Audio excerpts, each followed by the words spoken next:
नमस्कार बंधुगण मु सुरेश चौधरी ट्रैवल विथ सुरेश चौधरी को आपण मानक स्वागत। वर्तमान मु अछि गंजाम जिला नेशनल हाईवे 16 पालूर जंक्शन पाखरे। मोर डाहाण पटे ब्रह्मपुर सहर।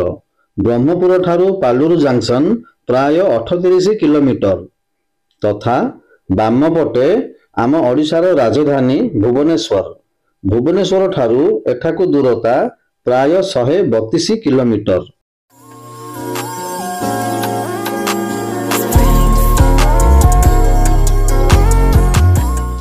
आमे एई फ्लाईओवर देई सीधा गले भुवनेश्वर जिबा।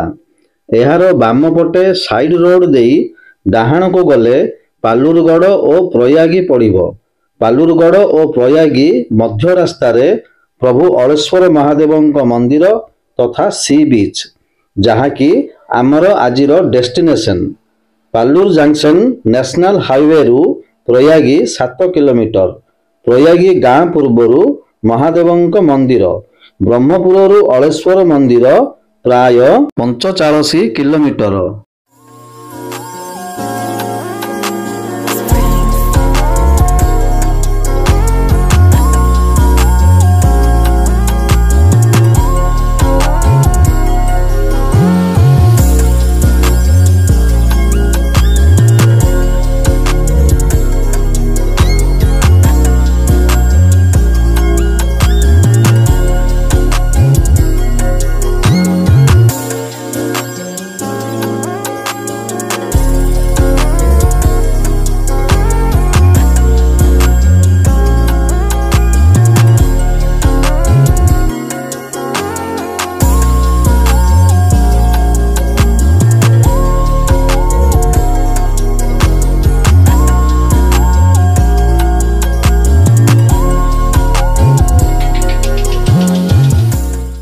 पालूरगढ़ गाँ शेषरे डाहाण पटे एही मंदिरटी हेउछि माँ चामुंडा देवी।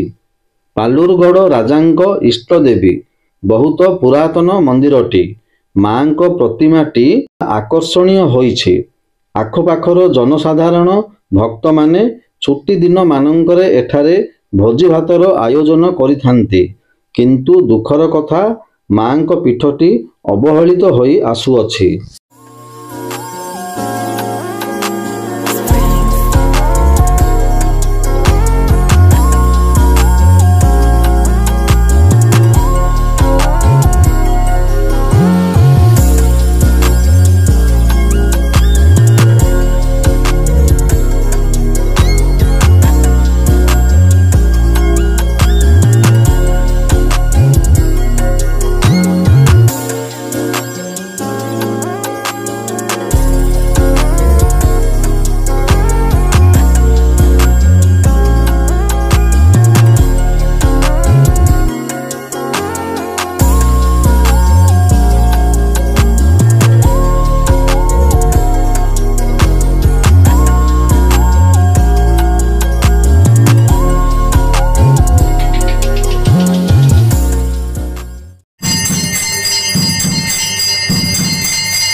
एही मंदिर परे परे डाहाण पटकू गले अलेश्वर महादेवंक मंदिर पड़िबो। सीधा रोडटी जगन्नाथ धाम पुरी को जाइछि। जदि आपण एही रोड देई पुरी जाउछंती ताहले अलेश्वर महादेवंकु दर्शन करी प्रयागी गाँ देई पुणी पुरी रोड को बाहरी पारिबे। एही रोड रे आपण पुरी गले एक अलग प्रकार अनुभूति तथा स्मृति साउंटी रखिबे।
ବର୍ତ୍ତମାନ ଆମେ ଅଳେଶ୍ୱର ମହାପ୍ରଭୁଙ୍କ ମନ୍ଦିରକୁ ଚାଲି ଆସିଲୁ।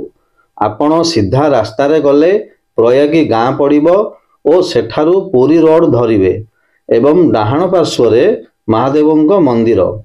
ମନ୍ଦିର ଚତୁଃପାର୍ଶ୍ୱରେ ବହୁତ ବଡ଼ ସ୍ଥାନ ଅଛି। ଏକତ୍ରୀକରଣ ଓ ଭୋଜିଭାତ ପାଇଁ ସ୍ଥାନର ଅଭାବ ରହିବ ନାହିଁ।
ମନ୍ଦିରଟି ଦେଖିବାକୁ ବହୁତ ସୁନ୍ଦର ତଥା ଶାନ୍ତ ବାତାବରଣରେ ଅଛି। ମନ୍ଦିର ରଙ୍ଗ କାମ ସବୁ ଚାଲୁଅଛି। ରଙ୍ଗ କାରିଗର ଦ୍ୱୟ ବହୁତ ସୁନ୍ଦର ରଙ୍ଗ କାମ କରୁଥିବାର ଦେଖିଲି। ମନ୍ଦିର ବନ୍ଦ ହୋଇଯାଇଥିବାରୁ ମହାଦେବଙ୍କ ଦର୍ଶନ କରିବାର ସୁଯୋଗ ମିଳିଲା ନାହିଁ। ଏଥିପାଇଁ ଦୁଃଖିତ।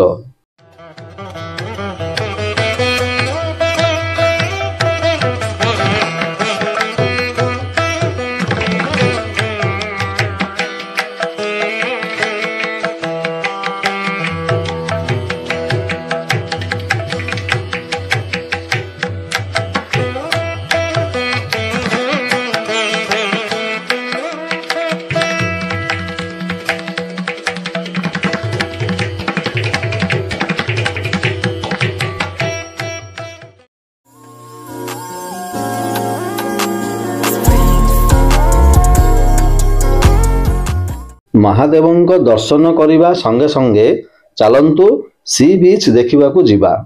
ମନ୍ଦିର ପାର୍ଶ୍ୱରେ ଏକ ରାସ୍ତା ଅଛି। ପ୍ରାୟ ଅଧା କିଲୋମିଟର ଗଲେ ଅଳେଶ୍ୱର ସି ବିଚ୍ ପଡ଼ିବ। ମନ୍ଦିର ତଥା ସି ବିଚ୍ଟିକୁ ପ୍ରାୟ ଜନସାଧାରଣ ଜାଣିନାହାନ୍ତି।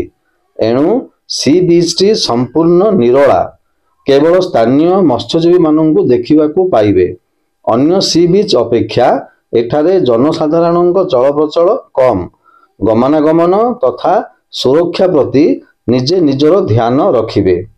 ଦର୍ଶକ ବନ୍ଧୁ, ଆପଣ ସି ବିଚ୍ର ମଜା ନିଅନ୍ତୁ। ଏତକ କହି ମୁଁ ମୋର କଥାକୁ ବିରାମ ଦେଉଛି। ଭିଡ଼ିଓଟିକୁ ଲାଇକ୍ ଏବଂ ମୋ ଚ୍ୟାନେଲଟିକୁ ସବସ୍କ୍ରାଇବ୍ କରିବେ ବୋଲି ଅନୁରୋଧ।